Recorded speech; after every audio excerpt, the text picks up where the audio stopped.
Electronics on the floor today, we'll talk about tuned circuits, inductors, capacitors, and the resonant frequency you get when you connect them together. There's formulas that calculate what resonant frequency you get when you combine an inductor with a capacitor. But how many people remember them? Luckily, the need to remember LC frequency formulas is less now that you've got online calculators.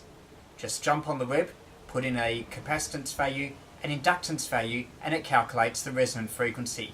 But there are still things that you should know. Number one is the higher the inductance, the higher the capacitance, the lower the resonant frequency.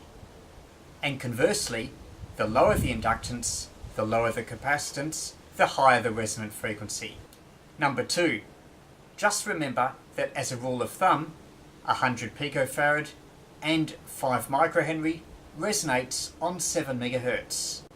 100 picofarad, 5 microhenry, 7 megahertz. Remember that. What if you wanted a tuned circuit for 14 megahertz? Remember what we said before about the higher frequency meaning a lower inductor and a lower capacitor? Well, in this case, if you double the frequency, you need to halve both the inductor value and the capacitor value.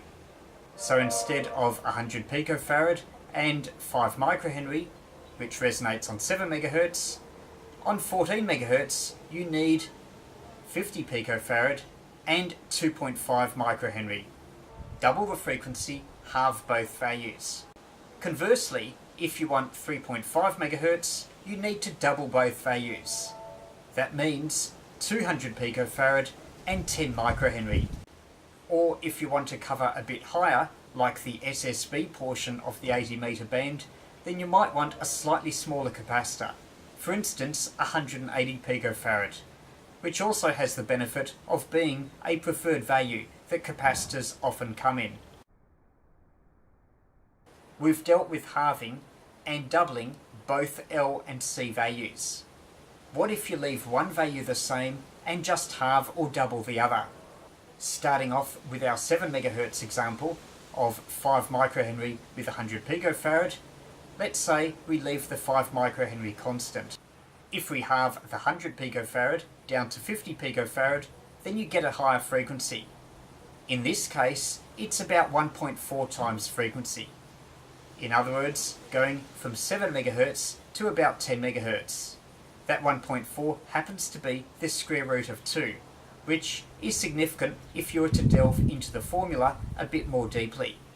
What about going the other way? We double our 100 picofarad capacitor up to 200 picofarad, while leaving the 5 microhenry inductor the same. In this case, we go to a lower resonant frequency. You actually multiply it by 0.7, or the same thing, divide it by 1.4. In that case, you get around 5 megahertz. Isn't it wonderful that all the frequencies mentioned so far have been on or near HF amateur bands? You can use this to calculate L and C values for other amateur bands as well.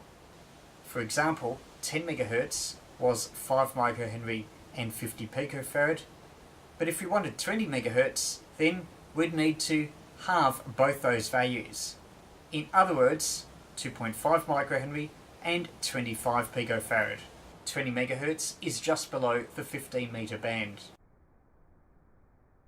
What about crystal sets, normally tunable on the broadcast band from about 0.5 to 1.6 MHz? Here it's a good idea to work out the frequency that's the geometric mean of both those limits. The geometric mean is the frequency where if you divide it by the lower frequency, it's the same as the higher frequency divided by it.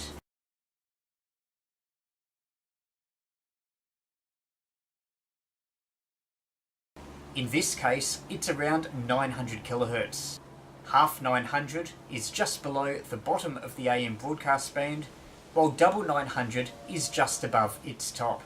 For 900 kHz, you just have to remember 300 microhenry and 100 picofarad. Put those two together and you get a tuned circuit resonant on 900 kHz, the geometric middle of the AM broadcast band. With AM receivers, you normally leave the coil constant, so we'll leave it at 300 microhenry.